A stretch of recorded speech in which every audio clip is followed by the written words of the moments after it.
Today I thought I would do a video about being an au pair. Most of you know I was in London for the past year working as an au pair. Family with 4 children, all under the age of 6. Fun times. Talk about my experience with them, what I had to do every day, just in case you may be thinking about being an au pair or you just really want to hear what I did all year long. So yeah, that's why I thought I would just make this little video just to explain what I've done, blah blah blah. First of all, if you don't know what an au pair is, it's kind of like you live in with a family, you eat their food, you don't pay any rent, and it's basically in exchange for child minding and childcare. I made a whole other video about it on my channel a year or so ago, before I left for England, so it was a year ago, more than a year ago now, which I will link down below if you want to check that out. That's talking about how I got the job, what happened in my interview process, what an au pair actually does, and blah blah blah. That was my thoughts and views before I was an au pair. This video is going to be what actually happened when I was an au pair. Au pairing is different whatever family you get. To be realistic, you're not gonna live a glamorous life as an au pair. There were definitely positives of being an au pair and definitely negatives, and I think the positives definitely outweigh the negatives because I'm even thinking about doing it again, so obviously it's not that bad. But I guess I'll just start off with my daily routine.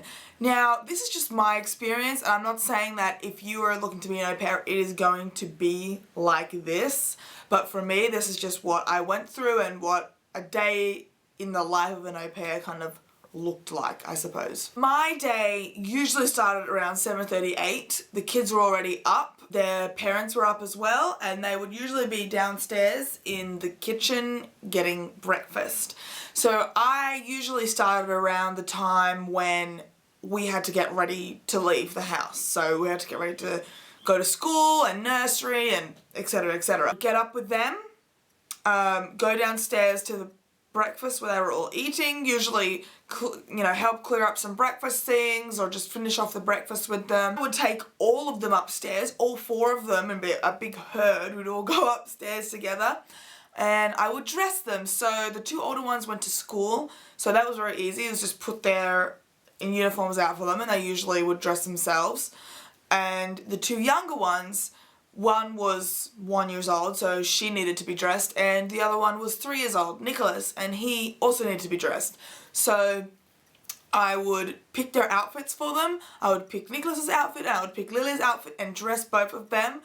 And the 2 older ones, on a good day, would also be getting dressed at the same time. I would do their hair, just brush the boys' hair, and then with Sophia, the older girl, she had longer hair and she went to school, so she had to have it up, and every single day we would do kind of like new hairstyles. I'm really kind of into that, kind of doing hairstyles. I think it's really fun, and her mum loved me doing these hairstyles because she couldn't really do them, and so I would do all these braids in Sophia's hair and experiment with different hairstyles. Like a dash out the door. I usually didn't take them to school, although sometimes I did, or sometimes I'd take them to nursery, but most of the time I would stay at home with the 2 younger ones, or just the youngest one, depending if Nicholas was going to nursery or not, and stay at home with her and just mind her for about an hour. And in this hour, that was my chance to clean everything up. So I did a lot of tidying up. So I wiped down all the benches in the kitchen, vacuumed the kitchen every single day because 4 kids make a hell of a lot of mess. All while doing this, trying to entertain a 1-year-old and watch what she's doing,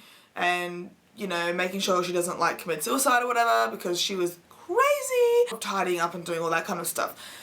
My shift usually ended at 10, and I did have to start work again until 2:33. Again, it depended on if Nicholas was at nursery or not. It depended all on different things, but I had the middle of the day off. In this time, I would usually either go to my part-time job. I had a part-time job at a local church, so I'd either do that, or I would Skype Mark or my friends at home, or I would go out shopping and meet my English friends, like friends I'd made in London. We'd go out for lunch or something like that. You know, it was a good time because I had a bit of the day off to relax, socialise, do whatever I wanted. It was great. Then at 3 or 2:30 I would start again. That usually involved me staying at home with the 2 younger ones, or just the youngest one, while my host mother would pick up the kids from school and nursery. Then they would all come home, and every single day was so different. It's just different. So basically, it would either be you take the kids to their activities, or we stay at home with them, help with homework, get dinner started, play with them, tidy up a little bit here and there, some dinner. I didn't do this alone. I was kind of like a mother's help because their mum was home with me, but there's 4 of them, so it's a lot of work, so she needed some help, obviously. So yeah, we got the dinner going. After that, we would usually sometimes have a bath, take all 4 of them upstairs. This was usually just my job by myself. Take all of them upstairs, chuck them in a bath, dress them in the pajamas, and basically by this time it's around 6:37. We'd usually read to them. They all got to pick their own book, and then we would read stories or play a few games. And they went to bed usually by 8. I finished my shift at around 7, so sometimes 8, depending on when their dad got home. Just chill out for the rest of the night or go out. Yeah, it was different all the time. And on the weekends, I never worked, besides from my part-time job, but I never worked as an au pair on the weekend. So I got to hang out with friends on the weekend and do whatever I wanted. It was a really good time.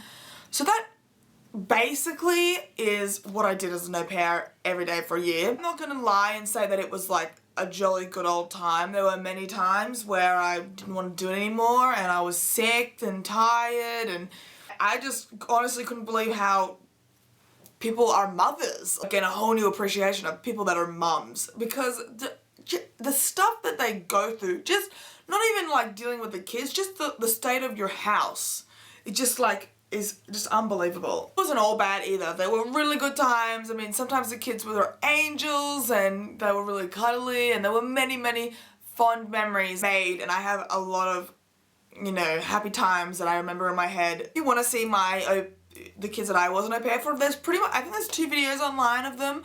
There's one where I did the toddler tag, and there's one where they're in a vlog when I was just about to leave for Australia. So I will link both of those videos down below if you want to like have a glimpse into my life, I guess, and into the kids that I was being an au pair for. You do grow attached to the kids. It is a big commitment to be living in a house with a family that you've never met before and you don't know anything about, and every family is different in the way that they run a household, in the way they discipline kids, in the way that they eat food, like, you know, everything is different, so you've got to be adaptable to another lifestyle, I guess, and that is part of the reason for being an au pair. You want to experience different cultures and different lifestyles. I was living in London, so obviously I wasn't learning a different language. However, my family were Austrian, so they spoke German, and I picked up a lot of German without even trying. One thing I found really hard was discipline. Everyone has their own discipline strategy, whether you're a mum or not a mum. You just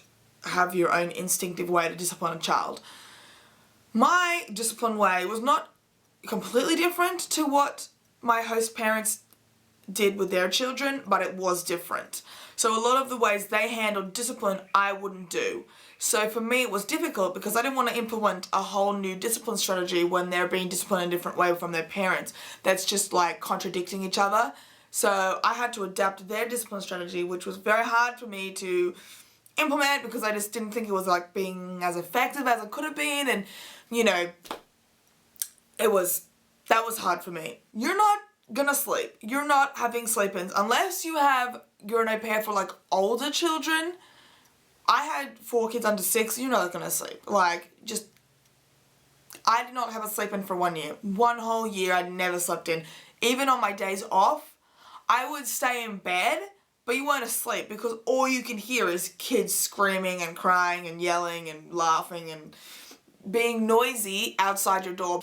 You really can't know what you're getting into until you're in it. I don't really have a structure for this video, so I'm not sure if this is all over the place, or this is like a really pointless video, if this helped anyone, but that was basically like my au pair experience. Overall, it was a good experience. I liked it a lot and would happily do it again. That's basically what I've been doing for the past year in London. I'll talk to you guys in my next video. Bye!